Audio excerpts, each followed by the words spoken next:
প্রিয় দর্শক, আপনাদের স্বাগত ইস্পাহানি মির্জাপুর জিরো আওয়ারে। বৈশাখী টেলিভিশনের সমসাময়িক বিষয়ভিত্তিক আলোচনার নিয়মিত আয়োজন ইস্পাহানি মির্জাপুর জিরো আওয়ার।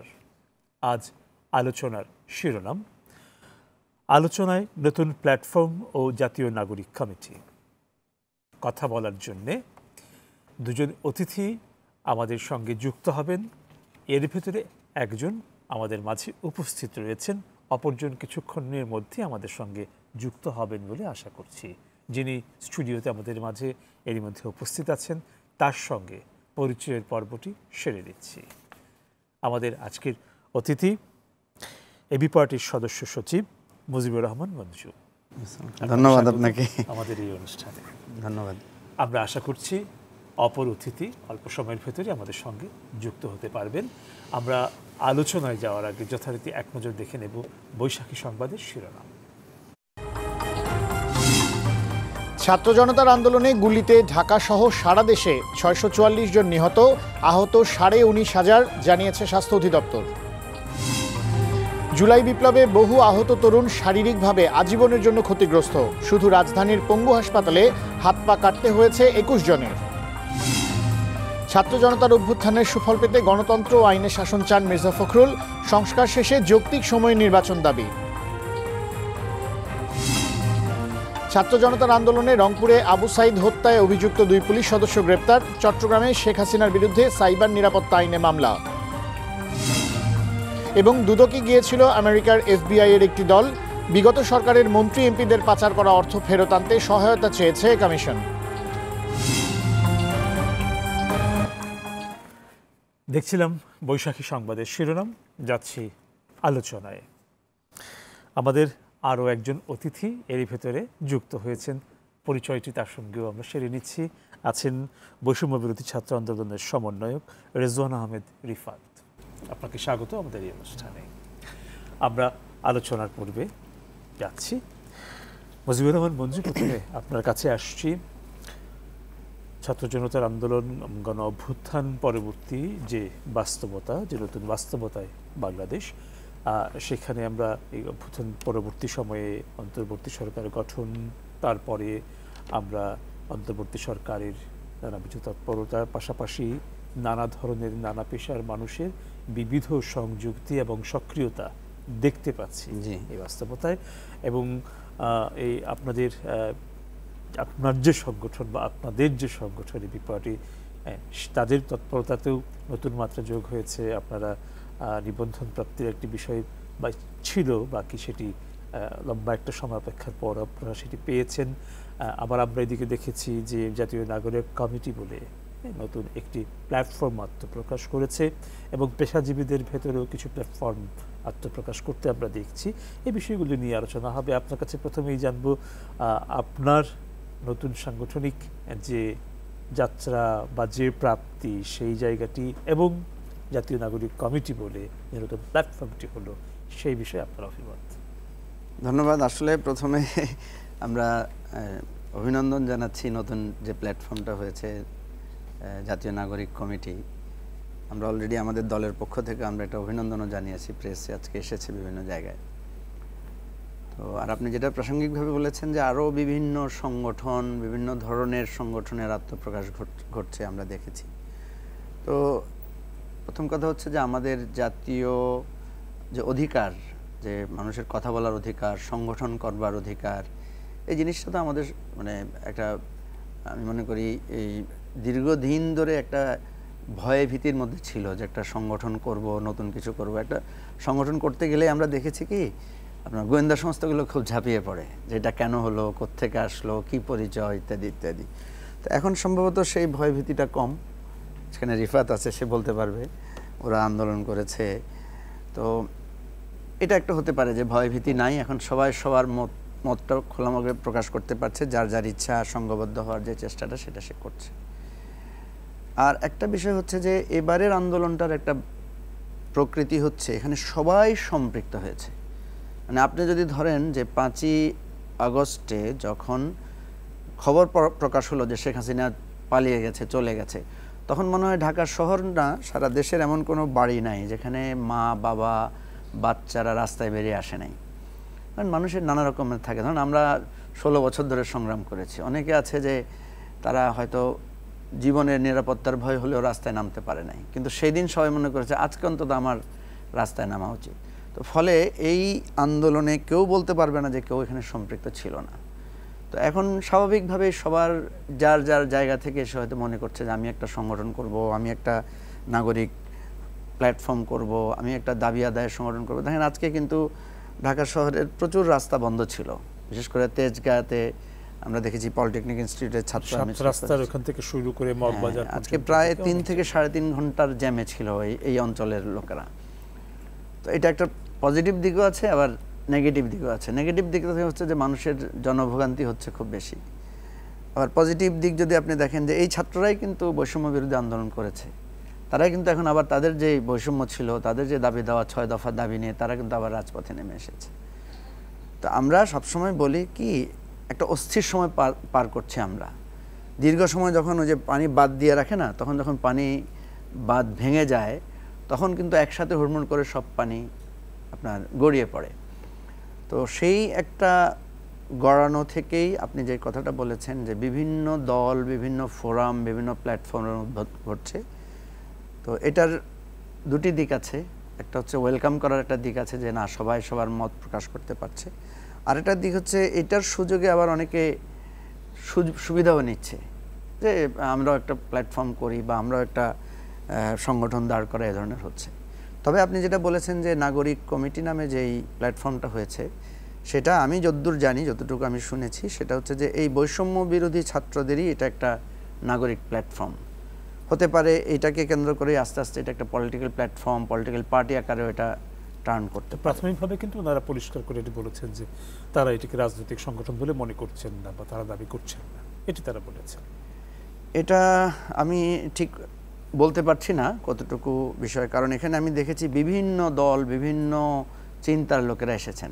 যখনই অন্যান্য দল বা চিন্তার লোকেরা এখানে গেছেন, তারা কিন্তু বলেছেন যে আপনাদেরকে রিজাইন করে আসতে হবে। তো ধরেন একটা রাজনৈতিক দল বা অন্য কোনো সংস্থা বা অন্য কোনো জায়গায় কেউ যখন থাকে, তাকে যখন রিজাইন করে যেতে হয়, তাহলে বোঝা যাচ্ছে এটার একটা আলাদা স্বকীয়তা আছে এবং এটা নিশ্চয়ই একটা সংগঠন আকারে, রাজনৈতিক চিন্তা আকারে এটা হাজির হবে।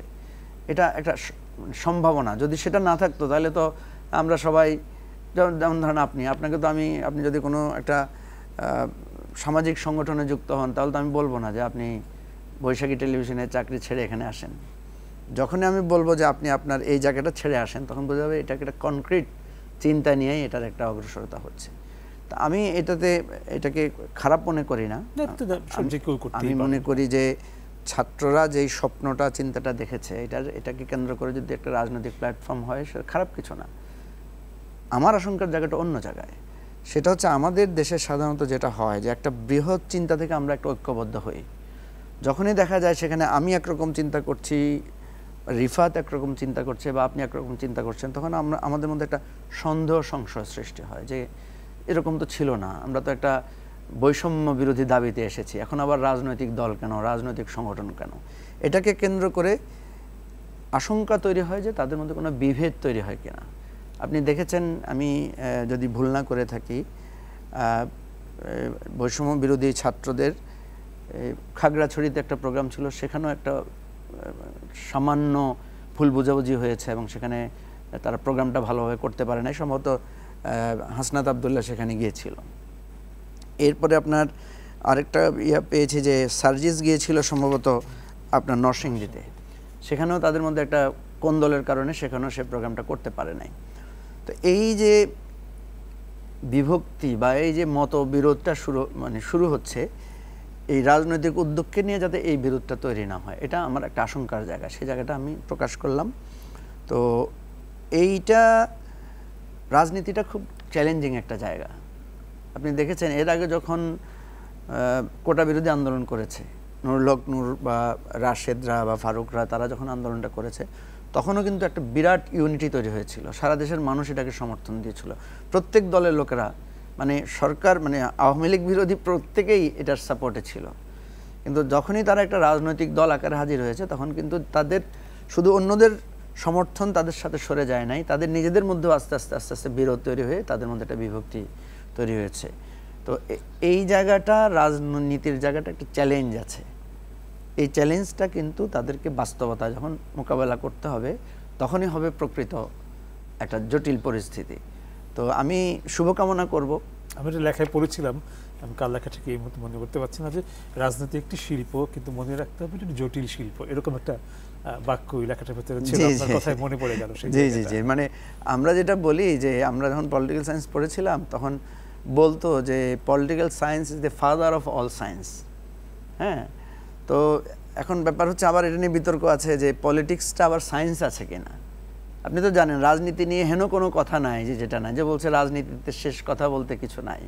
হ্যাঁ, তো রাজনীতির জায়গাটা হচ্ছে এমন একটা জায়গা যে যেখানে আপনাকে প্রত্যেকটা মানুষের আপনাকে সমালোচনা করার অধিকার আছে, প্রত্যেকটা মানুষ আপনার সাথে সংঘবদ্ধ হওয়ার অধিকার আছে, আর প্রত্যেকটা মানুষই আবার আপনার বিরোধিতা করার অধিকার তার আছে।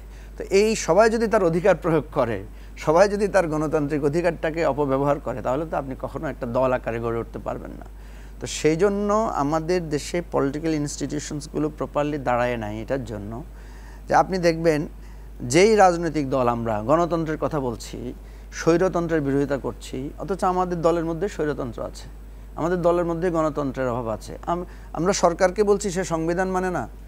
তো রাজনৈতিক দলগুলোকে যদি আপনি চ্যালেঞ্জ করেন যে আপনি গঠনতন্ত্র আপনার দলেরটা মানেন কিনা, তাহলে দেখবেন যে তারাও সেই জবাবটা দিতে পারবে না। সেদিন টকশোতে একজন রাজনৈতিক নেতার সাথে আমার কথা হচ্ছিল, উনি আগে অ্যাক্টিভ পলিটিক্স করতেন।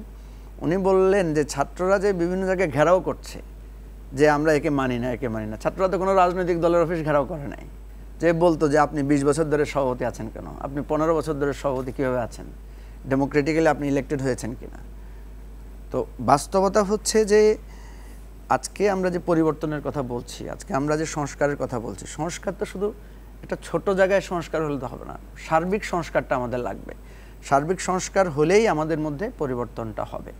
তো আমি খুব আশাবাদী যে গণতান্ত্রিক ধারা, মত প্রকাশের স্বাধীনতা এবং এই যে আমরা নতুন নতুন রাজনৈতিক চিন্তার উন্মেষ আমরা দেখতে পাচ্ছি, এটাকে যদি আমরা প্রপারলি গাইড করতে পারি, হ্যান্ডেল করতে পারি, তাহলে হয়তো ওই যে রিফাতরা যে আশা নিয়ে, তারা যে স্বপ্ন নিয়ে এই আন্দোলনটা করেছে, বা আমরা আন্দোলন করেছি আগে থেকে, কিন্তু তারা এসে যখন আমাদের সাথে যুক্ত হয়েছে এবং তাদের ভাষা, তাদের কানেক্টিভিটির যে আইডিয়া, এটা যখন যুক্ত হয়েছে, তখন কিন্তু আমরা অল্প সময়ের মধ্যে একটা বিজয় অর্জন করতে পেরেছি।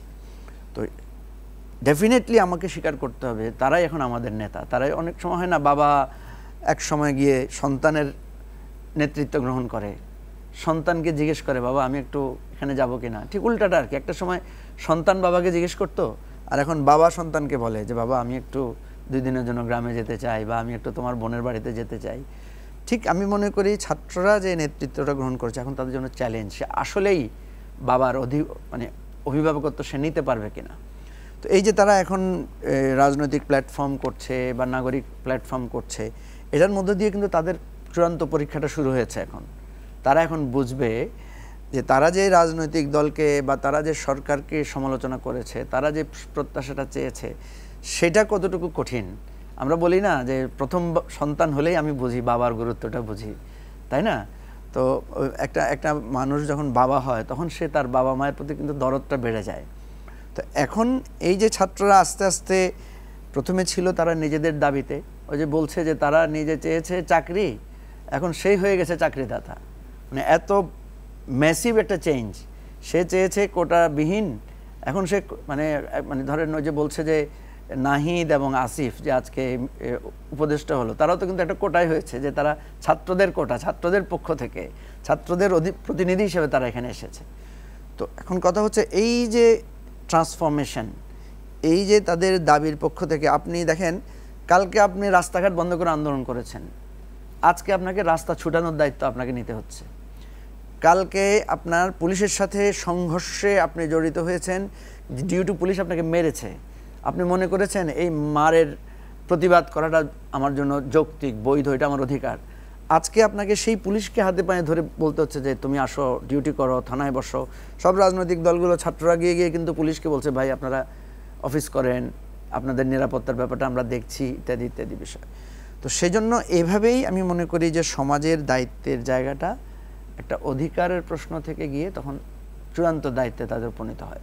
তো আপনি যে কথাটা বলেছেন আমি মনে করব যে নাগরিক অধিকার নাগরিক পরিষদ জাতীয় নাগরিক কমিটি যেটা হয়েছে তারা এই কঠিন চ্যালেঞ্জকে সামনে নিয়ে তারা যদি মানুষের আশা আকাঙ্ক্ষার প্রতিফলন ঘটাতে পারে তাহলে এটা একটা রাজনৈতিক শক্তি আকারে অবশ্যই আমরা তাদেরকে অভিবাদন জানাবো, ওয়েলকাম করব। মুজিবুর রহমান মঞ্জু, আপনার সঙ্গে আলোচনা চলবে। যাচ্ছে আমাদের আরেক অতিথি রিজওয়ান আহমেদ রিফাত, আপনার কাছে জাতীয় নাগরিক কমিটি এই যে নতুন প্ল্যাটফর্ম, এই সম্পর্কে আপনার প্রতিক্রিয়া অবশ্যই। আমরাও বৈষম্যবিরোধী ছাত্র আন্দোলন থেকে জাতীয় নাগরিক কমিটিকে সাধুবাদ জানিয়েছি এবং জানাচ্ছি। এখানে আমি আসলে মঞ্জু ভাই যে বিষয়গুলো আনলো যে আসলে রাজনীতিতে আমরা হয়তো আগে নিজস্ব দাবি দেওয়া এবং আমরা একটা অপোজিশন হিসেবে কাজ করে এখানে আন্দোলন বলি বা বিগত দিনগুলো যেভাবে আমরা রেসপন্স করতাম, কথা বলতাম, ক্রিটিসাইজ করতাম, এখন আমরা একটা ভিন্ন পজিশন থেকে সেই জিনিসগুলো দেখতে হচ্ছে এবং করতে হচ্ছে। এখন আমরা যখন আন্দোলনকারীদের সাথে কথা বলছি যে তাদের রাজনৈতিক ভাবনা কি বা সামনে তারা কিভাবে চিন্তা করছে যে বাংলাদেশ বা বৈষম্যবিরোধী ছাত্র আন্দোলনের কিভাবে সামনে আগানো উচিত, এখানে মূলত আমি পার্সোনালি অনেকের সাথে কথা বলেছি আমার এলাকা বা আমার ক্যাম্পাসের মধ্যে। এখানে 3 ধরনের একটা সিচুয়েশন দেখা যায়। ফার্স্টলি একটা সিচুয়েশন দেখা যায় যে কিছু মানুষের মধ্যে একটা ট্রমা বা ব্যাড এক্সপিরিয়েন্স বলি, সেটা রাজনীতি নিয়ে হোক বা নতুন রাজনৈতিক দল নিয়ে হোক, যে তারা বলছে যে এরকম আগেও হয়েছে, শেষে দেখা গেছে এইসব স্বপ্ন জীবনে স্বপ্নই থেকে যায়, যেগুলো বাস্তবতা হয় না।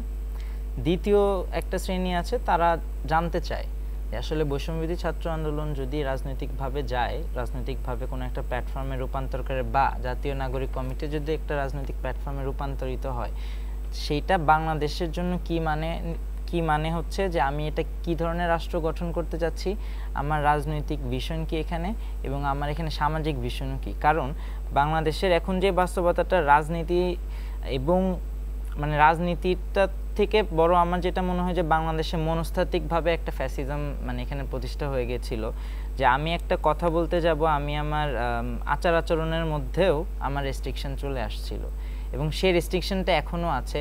আর আমার মনে হয় যে যতদিন না পর্যন্ত আমাদের মনের মধ্যে থেকে সেই মেন্টালিটিটা না সরে গণতান্ত্রিক একটা মেন্টালিটি প্রতিষ্ঠা করা যাবে, ততদিন পর্যন্ত আমি যতই টপ টু ডাউন একটা অ্যাপ্রোচ করি, আমি যতই আইন সংস্কার করি বা রাজনৈতিক বন্দোবস্ত ব্যবস্থা করি, মানুষের মধ্যে থেকে যদি ওই আচরণ ওই মূল্যবোধগুলো না তৈরি করতে পারি, আমাদের এই রাজনৈতিক বন্দোবস্তটা আসলে সফল হবে না।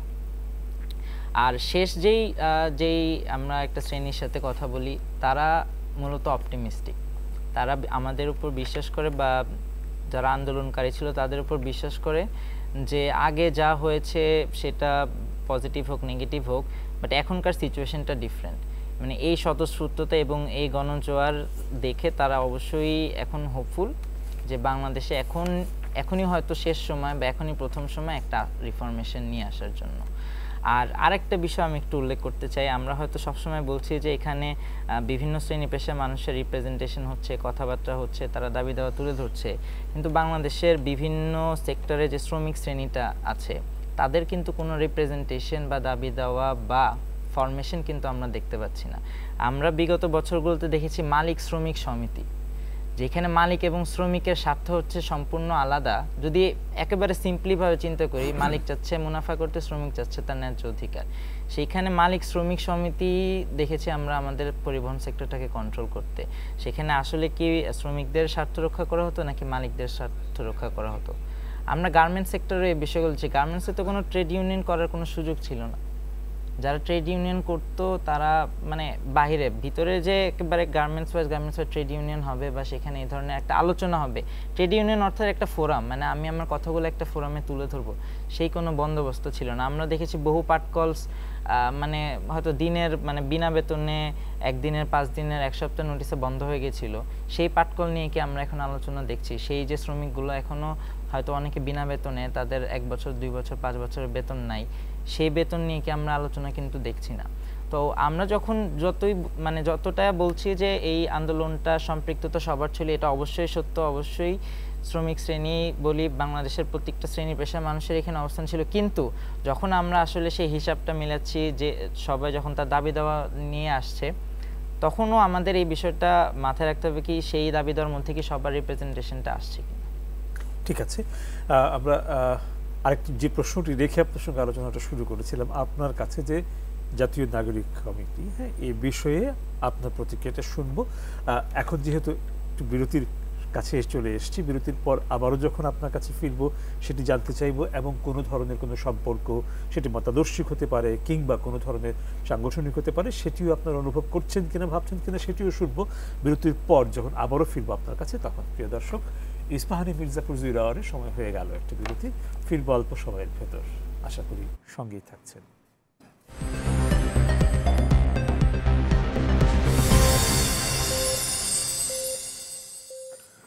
প্রিয় দর্শক, আপনাদের আবারও স্বাগত ইস্পাহানি মির্জাপুর 0 আওয়ারে।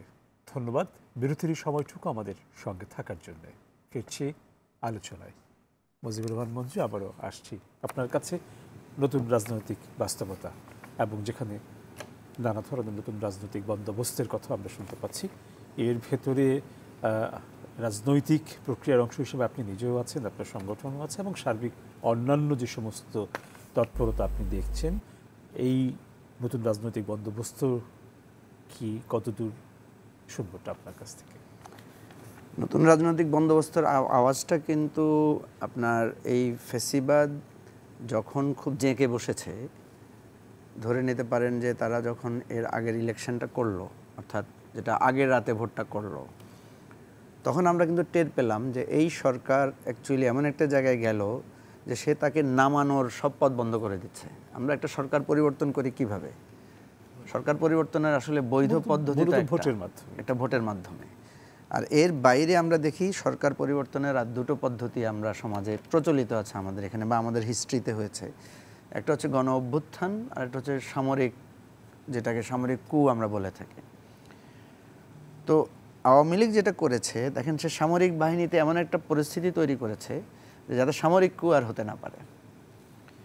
2 নম্বর হচ্ছে ভোটকে সে বন্ধ করে দিয়েছে, যে ভোটের মাধ্যমে ক্ষমতার পরিবর্তনের যে পথ, এটাকে একেবারেই সিল করে দেওয়া হয়েছে। লাস্ট তো যেটা হয়েছে যে একেবারে ডামি একটা ইলেকশন, যে আমিও আপনার, আপনিও আমার, রিফা তো আমার, মানে সব আমার লোক দিয়ে আমি ইলেকশন করছি, একটা খেলা আর কি, তামাশা। তারপরে যেটা সে করেছে যে মানুষ যাতে রাস্তায় নামতে না পারে, গুলি করে, গুম করে, নানা ধরনের ভয়ভীতি দেখিয়ে, তাহলে আপনি এই বিল্ডিংয়ের উপর উঠে সিঁড়িটা সরিয়ে ফেললেন যে আপনাকে যাতে আর কেউ নামাতেই না পারে। আমরা বারবার কিন্তু বলছিলাম যে এই যে আপনি সব কিছু শেষ করে দিচ্ছেন, কোর্ট শেষ করে দিচ্ছেন, পার্লামেন্ট শেষ করে দিচ্ছেন, অ্যাডমিনিস্ট্রেশন শেষ করে দিচ্ছেন, ইভেন আপনি কি বলবেন যে আজকে এই যে আমরা সরকারের কাছে আমরা কিন্তু অনেকটা উষ্মা প্রকাশ করছি যে আমাদের দেশে এখনও আইন শৃঙ্খলা পরিস্থিতি ঠিক হচ্ছে না। আপনি এখন রাস্তায় যান, দেখবেন কোনো পুলিশ দেখতে পাবেন না। কি যে একটা অনিরাপদ, একটা ভীতিকর পরিস্থিতির মধ্যে মানুষ চলাচল করছে, বসবাস করছে। আপনার বাসায় যদি রাতে ডাকাত পড়ে, আপনার কাছে এই আত্মবিশ্বাসটা নাই যে আপনি থানায় ফোন করবেন আর থানা থেকে পুলিশ আসবে। আপনি 999-এ কল করবেন, সাথে সাথে আপনার কাছে কেউ আপনাকে রেস্কিউ করতে আসবে। এই ধরনের কোনো নিশ্চয়তা কিন্তু নাই এখন। কারণ যে থানাকেই পাহারা দিতে হচ্ছে আর্মি দিয়ে, এটা আরেকটা বার্ডেন। আর্মি যেখানে একটু সাপোর্ট দিতে পারতো, তারা হয়ে গেছে থানাকে পাহারা দিচ্ছে। তো এই যে একটা ভয়ঙ্কর রকম শূন্যতা, এটা এই ফ্যাসিবাদী সরকার, ফ্যাসিবাদী রাষ্ট্র ব্যবস্থাটা কায়েম করা হয়েছে। সেই জন্য আমরা বলেছি যে এখান থেকে বাঁচার জন্য একটা নতুন রাজনৈতিক বয়ান দরকার, যেটাকে আমরা বলছি সেকেন্ড রিপাবলিক দরকার। এখন ফার্স্ট রিপাবলিকে আমাদের মানে প্রতিজ্ঞাটা কী ছিল? আমাদের প্রতিজ্ঞা ছিল আমরা সাম্য, মানবিক মর্যাদা এবং সামাজিক সুবিচারের ভিত্তিতে একটা স্বাধীন সার্বভৌম আমরা রাষ্ট্র চাই। কিন্তু আপনি দেখেন আমাদের এখানে আমরা কোনো, যেটা ওরা বলেছে বৈষম্য বিরোধী, বৈষম্য কত প্রকট। আপনি যখন যে সরকার ক্ষমতায়, সে হচ্ছে ফার্স্ট ক্লাস সিটিজেন, আর আমরা কেউ সিটিজেন না। আপনি থানায় গেলে পুলিশ আপনার সাথে কথাই বলবে না, কিন্তু আপনি যখন যুবলীগের সভাপতি বা ছাত্রলীগের সভাপতি, তখন দেখবেন ওসি সাহেব দাঁড়িয়ে যাচ্ছে, এসপি সাহেব আপনাকে সেলিউট দিচ্ছে। এই বৈষম্যটা, আপনি সরকারি দলের লোক, চাকরি হচ্ছে আপনার, আপনি সব জায়গায় প্রায়োরিটি পাচ্ছেন, হসপিটালে কেবিন আপনার, আপনি টেন্ডারবাজি করছেন, সব জায়গায় আপনার অবস্থান, আর বাকিরা কোনো সিটিজেন না এই দেশের। আমরা এটা শুধু একটা জায়গায় না, প্রত্যেকটা জায়গায় হয়ে গেছে এরকম অবস্থা। আপনি তো জানেন যে টেলিভিশনগুলোতে পর্যন্ত বিরোধী মতের লোকদের যাওয়া বন্ধ ছিল, বন্ধ করে দেওয়া হয়েছে। তো এখন মৌলিক জায়গায় যেটা আমরা বলতে চাচ্ছি যে আমরা একটা নতুন রাজনৈতিক বন্দোবস্তের কথা বলেছি, যে সমাজটা হবে অধিকার ভিত্তিক।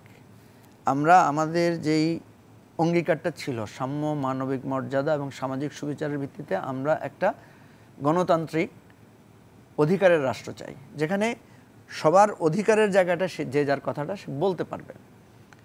ফলে আপনি দেখবেন যে ছাত্ররা যা বলছে, আমরা যা বলেছি, সবার কণ্ঠ কিন্তু এক হয়ে গেছে। সবাই একটা জায়গায় এসে বলছে যে দেশটা কারো বাপের না। ওরা যে স্লোগানগুলো দিয়েছে যে দেশটা কারো বাপের না, তার মানে কি? সে বলতে চাচ্ছে যে এই দেশটা যেন কেউ কেউ মনে করছে যেটা তার বাবার দেশ। আমরা এখানে এসেছি জাস্ট ভাড়াটিয়া হিসাবে, আমরা জাস্ট এখানে দ্বিতীয় শ্রেণীর নাগরিক। এই যে দাবিটা, এই যে এটা আমার দেশ, এটা আমার বাংলাদেশ, এই দাবিটা ছিল না। আমাদের পার্টিটা আমরা কিন্তু শুরুই করেছি এই নামে, যে আমার বাংলাদেশ পার্টি। তো আমাকে সবাই তখন বলছে যে ভাই এটা কী ধরনের নাম? এটা তো আমাদের বাংলাদেশ। আমার বাংলাদেশ বললেন কেন আপনারা? তো আমরা তখন বলেছিলাম যে আমরা যখন একটা জিনিসকে ওন করি, ঠিক আছে, আমরা তখন বলি যে এইটাকে আমি যদি বলেন এটা আমার কাপ, বাচ্চারা দেখবেন বলছে ও আমার গ্লাসে পানি খেলো কেন, ও আমার মোবাইল ধরলো কেন। এই যে আমার জিনিসটা কেউ যাতে স্পর্শ না করে, আমার অধিকারটা যাতে কেউ কেড়ে না নেয়। প্রসঙ্গত বলে রাখি যে এই প্রশ্নটা আমার মনেও ছিল, আমাদের এবং আমার এই ভিতরে আমার কেন বেছে নেওয়া হলো, প্রশ্নটি ছিল। দেখবেন আমাদের যতগুলো দেশাত্মবোধক গান আছে সব কথাই কিন্তু আমার, যেমন আমাদের জাতীয় সঙ্গীত আমার সোনার বাংলা, এখানে কিন্তু আমাদের সোনার বাংলা বলা হয় নাই। প্রথম বাংলাদেশ, আমার শেষ বাংলাদেশ। সবাই বলছে এটা আমার বাংলাদেশ। আমি সমালোচনা করছি না, আমি বলছি আমার প্রশ্নটা ছিল। আমরা প্রত্যেকটা জায়গায় এই অনুভূতিটা দিতে চেষ্টা করেছি যে এটা আমার দেশ, এটা আমার বাংলাদেশ। এখানে কেউ ময়লা ফেলবে, এটা তো আপনি আপনার রুমে কেউ ময়লা ফেলুক, আপনি কি সেটা টলারেট করবেন? আপনার জামায় কেউ একটা কালি দিয়ে দাগ দেখ, আপনি চাইবেন সেটা? না, আমার জামায় তুমি কেন দাগ দিচ্ছ? এই দেশটার ওনারশিপটা আমরা চাচ্ছিলাম। আমাদের দলের যেই চিন্তাটা ছিল যে আমরা এটা বলবো যে এই দেশটা আমার, এটাকে আমাকে রক্ষা করতে হবে। এটা আমি যেমনি আমার সম্পদকে রক্ষা করি, এই দেশটাকে আমাকে রক্ষা করতে হবে।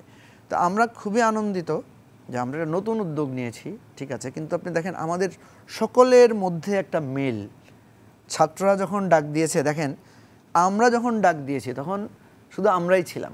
বিএনপি যখন সমাবেশ করেছে শুধু বিএনপির লোকেরাই, হয়তো তাদের যারা শুভাকাঙ্ক্ষীর সাথী তারা গিয়েছে বা আমরা গিয়েছি, কিন্তু ছাত্ররা যখন ডাক দিয়েছে তখন আমরা সবাই গিয়েছি, সবাই বেরিয়ে এসেছে। এই যে বেরিয়ে আসার জায়গাটায় কেন একটা জায়গায় তাদের যে তাদের নামটাও একটা অসাধারণ, যে বৈষম্য বিরোধী, যে আমরা একটা বৈষম্যমূলক রাষ্ট্রে বসবাস করছি। এই জন্য বলছি যে নতুন রাজনৈতিক বন্দোবস্ত যেটা হাজির হয়েছে, অনেকেই বলছে যে ওরা বলছে যে অনেকে হতাশার কথা বলছে, যেরকম স্বপ্নের কথা অনেকে বলে, তোমরা বাবা পারবা না, বলে না তোমাদেরকে এটা? ওরা শুনেছে, আমরাও শুনেছি, আমাদেরকে বলছে এত পার্টি আসছে গেছে পারে না, আপনারা আবার কোত্থেকে আসছেন, আপনাদেরকে তো কেউ চেনেও না। আমাদেরকে এইভাবে উস্কানি দিয়েছে বা আমাদেরকে এইভাবে উপহাস করেছে যে হাতি ঘোড়া গেল দল, তোমরা আবার কোত্থেকে আসলা, পিপিলিকার দল। আমরা বলেছি পৃথিবীতে যে কেউ যা কিছু করেছে সে তো একটা নতুন করেই করেছে, প্রথম তো করেছে। যে আজকে শ্রেষ্ঠ হয়েছে, বড় হয়েছে, সে কি একদিন ছোট ছিল না? যে আজকে শ্রেষ্ঠ হয়েছে সে কি একদিন অখ্যাত ছিল না? আজ থেকে 2 বছর আগেও কেউ কি সার্জিস আলমের নাম শুনেছে, কেউ কি নাহিদের নাম শুনেছে, কেউ কি ওদেরকে চিনত? আজকে দে আর দি সিম্বল অফ দি রেভলিউশন। তারা হচ্ছে আমি আজকে দেখলাম যে তারা রাষ্ট্রের পক্ষ হয়ে কথা বলছে, সাহসিকতার সাথে কথা বলছে। আপনি সমালোচনা থাকবে, ওদেরকে নিয়েও সমালোচনা হবে, করার অধিকার আছে সবার, করা উচিত আমি মনে করি। কিন্তু আমার কথা হচ্ছে এই যে নতুন রাজনীতির উন্মেষ, এই যে সবাই বলছিল যে নতুন রাজনীতি হবে না, বিএনপি আওয়ামী লীগের মধ্যেই হবে, একবার আওয়ামী লীগ আসবে, একবার বিএনপি আসবে, কিন্তু এই যে একটা নতুন রাজনীতির উন্মেষটা হাজির হয়েছে, যে আমরা একটা নতুন বাংলাদেশ চাই, আমরা একটা অধিকার ভিত্তিক বাংলাদেশ চাই, আমরা একটা বৈষম্যহীন বাংলাদেশ চাই, আমরা একটা সার্বিক সংস্কারের ভিত্তিতে একটা বাংলাদেশ চাই। এই রাজনীতিটা আগামী দিনে করতে হবে সবাইকে। এটাকে আবার আসবো একটু এই ফাঁকে যাচ্ছি আবারও ওদের কথা বেশি শুনতে হবে, হ্যাঁ ওদের কাছ থেকে শুনতে হবে। প্রশ্ন বাকি রয়ে ছিল, প্রশ্নটা আবার বলা দরকার আছে কি জাতীয় নাগরিক কমিটি সম্পর্কে আপনার প্রতিক্রিয়া জানতে চাচ্ছিলাম সেটি একটু। জাতীয় নাগরিক কমিটিটা আসলে আমাদের বৈষম্যবিরোধী ছাত্র আন্দোলনের আমরা যেটা বিষয়টা কিভাবে দেখছি যে বাংলাদেশের নাগরিক সমাজ বা আমরা আগে যেটাকে হয়তো সিভিল সোসাইটি হিসেবে টার্ম করা হতো, যদিও টার্মটা অনেকটা সংকুচিত অর্থে ব্যবহার করা হয়। আমাদের মনে হচ্ছে যে এই আন্দোলনের চলাকালীন এবং আন্দোলন পরবর্তী এবং পূর্ববর্তী সময়ে যে সকল আমাদের ছাত্রদের বাইরে গিয়ে তো অবশ্যই আমাদেরকে মানে এখানে নাগরিক সমাজের অবশ্যই বড় একটা ভূমিকা ছিল আমাদের, বিশেষ করে আন্দোলনের 18 তারিখ 20 তারিখ পরবর্তী সময়গুলোতে। তো এবং বাংলাদেশের যখন আমাদের এখন মূল যেই এক দফার মানে বাস্তবায়নটা, ফ্যাসিবাদী ব্যবস্থার বিলোপ এবং একটি নতুন রাজনৈতিক বন্দোবস্ত, এই বন্দোবস্তটা কিন্তু সকল শ্রেণী পেশা এবং মতাদর্শের মানুষকে নিয়েই শুধুমাত্র সম্ভব। এককভাবে বৈষম্যবিরোধী ছাত্র আন্দোলন বা কোনো একটি প্ল্যাটফর্ম বা কোনো একটি মাত্র সত্তা আমার মনে হয় না এই বিষয়টা সফল করতে পারে। তো আমার মনে হচ্ছে জাতীয় নাগরিক কমিটি এই উদ্যোগের একটা অংশ, যার মধ্য দিয়ে আমার মানে ব্যক্তিগতভাবে যেটা মনে করি যে কোনো একটা সংস্কার প্রক্রিয়ার প্রাথমিক অবস্থায় হচ্ছে সংলাপ, এবং এই সংলাপের মধ্য দিয়ে শুধুমাত্র যে কোনো কিছুর আমরা সংস্কার করতে চাই, সংলাপের মধ্য দিয়ে সংস্কার করাটা সম্ভব। এবং আমার মনে হয় জাতীয় নাগরিক কমিটি এই বিষয়ে একটা সফলতা দেখিয়েছে, তারা কোনো গোষ্ঠী বা কোনো মতাদর্শের মধ্যে লিমিটেড না থেকে বাংলাদেশ রাষ্ট্রের যে আমরা যে ম্যান্ডেটটা নিয়ে এসেছিলাম বা এখনকার সরকার যে ম্যান্ডেটটা নিয়ে আছে, ফ্যাসিবাদী ব্যবস্থার বিলোপ এবং নতুন রাজনৈতিক বন্দোবস্ত, এই নাগরিক কমিটির মধ্য দিয়ে আর কিছু না হলেও এই সংলাপ প্রক্রিয়াটা আমার মনে হয় শুরু হবে, যে আমরা রাষ্ট্র হিসেবে বাংলাদেশকে কিভাবে দেখতে চাচ্ছি, বাংলাদেশের মানুষ কিভাবে দেখতে চাচ্ছে, এবং এই যে রাজনৈতিক বন্দোবস্তের আলোচনাটা করছি সেখানে কি কি এক্সাম্পল, কি কি আইডিয়াস, কি কি ভিউ পয়েন্টস আমরা এখানে উপস্থাপন করতে পারি। আপনাদের অনেকেই আমরা দেখেছি যে এই কমিটির ভেতরে আছেন, সেই জায়গা থেকে আমরা বুঝতে চাইছি যে এই সহাবস্থানের ধরনটি কি রকম। না, ওদের তো ছাত্ররা নাই এই কমিটিতে, আছে ছাত্র তো নাই ভাই, শুধু আর কি ওদের মানে যারা উপরের দিকের নেতারা ছিল তারাই আছে, ছাত্ররা কিন্তু আলাদা আছে। না, সেটা তো আছেই। কাউকে আমরা দেখেছি যে বৈষম্যবিরোধী ছাত্র আন্দোলনে সক্রিয় ছিলেন, বৈষম্যবিরোধী ছাত্র আন্দোলনে একদম মাঠ পর্যায়ে ছিলেন, তাদেরকে আমরা দেখেছি যে এই কমিটির ভেতরে আছেন। সেই জায়গা থেকে একটা আন্তঃসম্পর্কটাও বুঝতে চাইছিলাম। আমরা বরঞ্চ একটু একটা বিরতি নিই, ফিরে এসে শুনি আপনার কাছ থেকে। প্রিয় দর্শক, ইস্পাহানি মির্জাপুর 0 আওয়ারে সময় হলো আরেকটা বিরতি। ফির অল্প সময়ের ভেতর, আশা করি সঙ্গেই থাকছেন।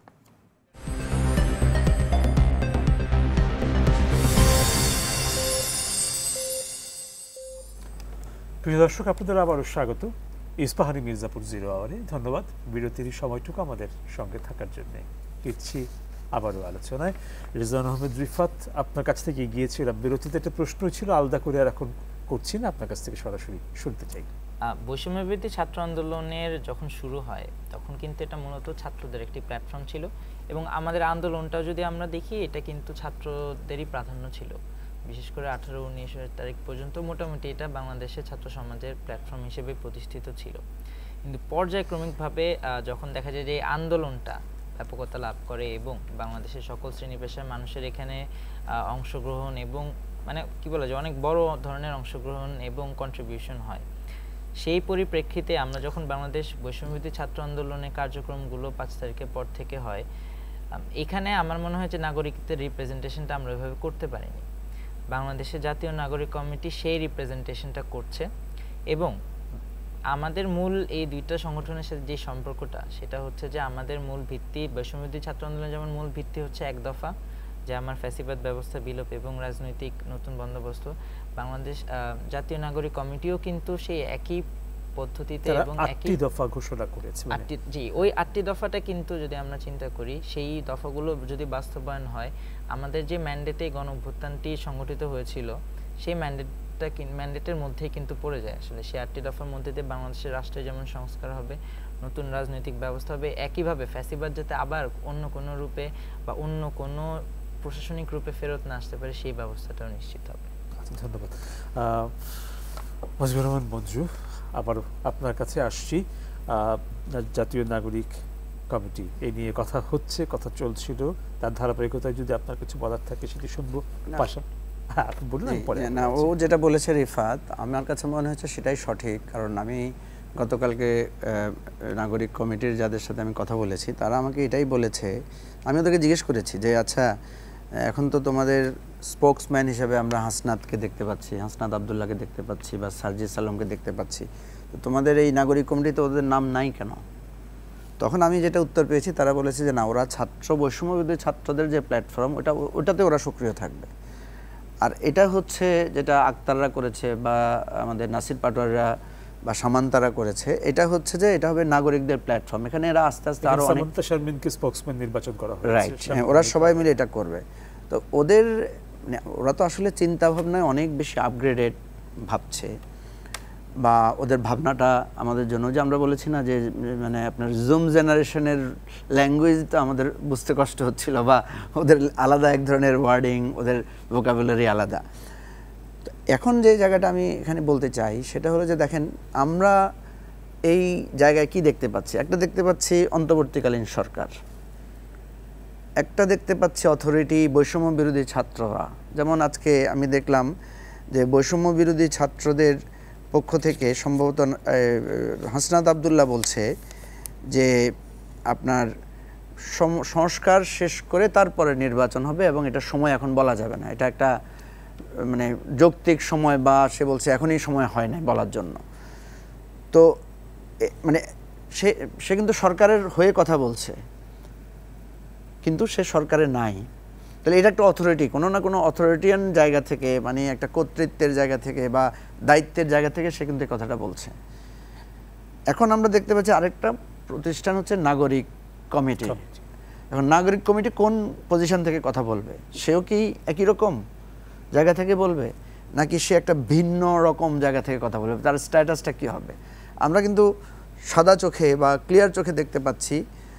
যেমন আমরা দেখলাম কি সচিবালয়ে যখন একটা অনিরাপত্তাজনিত পরিস্থিতি তৈরি হয়েছে বা অনিরাপদ জায়গা তৈরি হয়েছে, সেখানে কথা ছিল যে আইনশৃঙ্খলা রক্ষাকারী বাহিনী এগিয়ে আসবে, কিন্তু সেখানে ছাত্রদেরকে এগিয়ে আসতে হয়েছে, এবং ছাত্ররা এগিয়ে আসাতেই কিন্তু সেখানে পরিস্থিতিটা সমাধান হয়েছে, না হলে কিন্তু একটা জটিল পরিস্থিতি ছিল।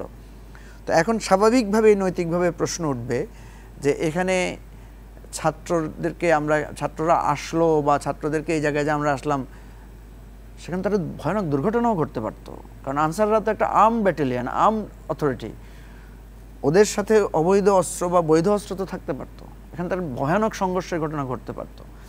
তো মানে আমি যেটা বলতে চাচ্ছি যে অন্তর্বর্তীকালীন সরকার একটা কর্তৃপক্ষ, বৈষম্য বিরোধী ছাত্রদের একটা অথরিটি, নাগরিক কমিটি একটা অথরিটির জায়গায় এখানে আমরা দেখতে পাচ্ছি। এখনও আমরা যখন তারা বলা শুরু করবে, তাদের কথাগুলো আমরা শুনবো, আমরা বুঝবো যে তারা কোন অথরিটি থেকে কথা বলছেন।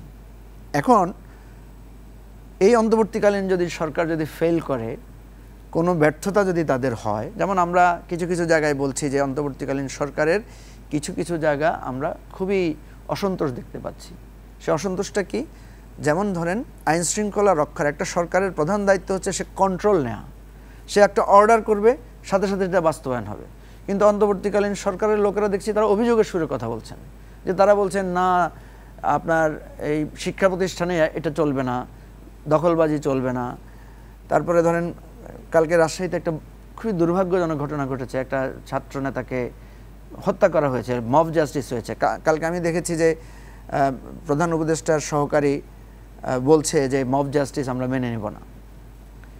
তাহলে সরকারের টোন তো হবে যে ঘটনা হয়েছে আমি বিচার করেছি, ধরেছি, তাই না? তো আমরা সরকারের এই জায়গাটা সমালোচনা দেখছি, যদিও অনেক কষ্ট করেছে, এই 1 মাসে সরকারের অনেক অর্জন আছে, কিন্তু প্রধান যে ব্যর্থতাটা সেটা হচ্ছে তার ল অ্যান্ড অর্ডারটা তার কন্ট্রোলে সে এখনো নেয় নাই। এখন কথা হচ্ছে ছাত্ররা কিন্তু একটা সম্ভাবনার আন্দোলন তৈরি করেছে, যেহেতু সরকার এবং তারা একই টোনে কথা বলছে, তাহলে সরকারের যখন একটা বিপর্যয় হবে বা ব্যর্থতা হবে, এই ব্যর্থতার দায় কিন্তু এই বৈষম্য বিরোধী ছাত্রদের কাঁধে চলে যাচ্ছে। এবং একইভাবে যদি নাগরিক কমিটিও একই ধরনের স্ট্যাটাসে থাকে, তাহলে ওই ব্যর্থতার দায় তাদের কাঁধেও কী হবে? চলে আসবে। এবং আদার দেন যারা আছে, পিপল যারা আছে, ধরুন আদার রাজনৈতিক দল আছে স্টেক হোল্ডার হিসাবে, সামাজিক সংস্থাগুলো আছে, নাগরিক আদার্স ফোরামরা আছে, তখন কিন্তু তারা মনে করবে যে এইটা একটা প্যারালাল বডি। আমাদের দেশে সবসময় দেখা গেছে সরকারি দল অজনপ্রিয় হয়, সরকারি দলের জনপ্রিয়তা খুব দ্রুত কি হয়? হ্রাস পায়। মানে আমরা আপনার কথার মধ্য দিয়ে অনুষ্ঠান শেষ করবো, আপনি বলুন, এখনই থামতে বলছি না। আমাদের কথা হচ্ছে যে এই জায়গাটায় আমি ওদেরকে বলবো, রিফাতদেরকে বলবো, আমি ছাত্র আন্দোলনে, বৈষম্য বিরোধী ছাত্র আন্দোলনে যাদেরকে আমরা বলবো যে তোমরা কিন্তু একটা বৈষম্যের বিরুদ্ধে, অন্যায়ের বিরুদ্ধে, অধিকারের জায়গা থেকে কথা বলেছ, এবং সারা দেশ তোমাদের সাথে লাইনে দাঁড়িয়েছে। এখন যেহেতু তোমরা আলাদাভাবে অন্তর্বর্তীকালীন সরকারের জায়গা থেকে সরকারের পক্ষে বা সরকারের সমর্থনে তোমাদের অবস্থান, নাগরিক কমিটির তোমাদের অবস্থান, তখন কিন্তু স্বাভাবিকভাবে রাজনৈতিক দলগুলোর সাথে একটা মানে দূরত্বের জায়গা তৈরি হবে। এই দূরত্ব কিন্তু খারাপ প্রশ্নে না, এটা জবাবদিহিতার প্রশ্নে। তো দেখা যাবে রাজনৈতিক দলগুলো বা অন্যান্য সামাজিক প্রতিষ্ঠানগুলো বা অন্যান্য অধিকার ভিত্তিক যে সমস্ত ফোরাম আছে, তারা তখন একটা জবাবদিহিতা জানতে চাইবে, জবাবদিহিতার জায়গায় নিতে চাইবে। এই জায়গাটা ছাত্ররা যাতে সফল হয়, তারা যাতে তাদের স্ট্যাটাসটা ক্লিয়ার রাখে, যেভাবে আমরা রেখেছি। আমরা এই সরকারকে সমর্থনও করছি, আবার এই সরকারের যে কোনো ত্রুটি বিচ্যুতিতে আমাদের সমালোচনার জায়গাটা স্ট্রংলি আমরা রাখবো। সেই জায়গাটায় যদি বৈষম্য বিরোধী ছাত্র আন্দোলন এবং নাগরিক কমিটি থাকে, তাহলে আমি তাদেরকে ওয়েলকাম করব। আদার দেন আমি মনে করব যে তাদের এই জায়গাটা আমাদের জন্য একটা ক্ষতির মানে একটা ভবিষ্যতে দুশ্চিন্তার কারণ হতে পারে। আজকের মতন আলাপ শেষ করতে হচ্ছে এখানে, আমাদের অনুষ্ঠান একদম শেষ পর্যায়ে দাঁড়িয়ে আছে। ধন্যবাদ আপনাদেরকে আলোচনায়। অনেক ধন্যবাদ রিফাতকে, ধন্যবাদ। প্রিয় দর্শক, আপনাদেরকেও ধন্যবাদ লম্বা একটা সময় আমাদের সঙ্গে আলোচনায় থাকবার জন্য। কাল আবারও দেখা হবে ইস্পাহানি মির্জাপুর 0 আওয়ারে। কথা হবে অন্য কোনো বিষয়ে। সে পর্যন্ত সবাই ভালো থাকুন, সুস্থ থাকুন। শুভরাত্রি।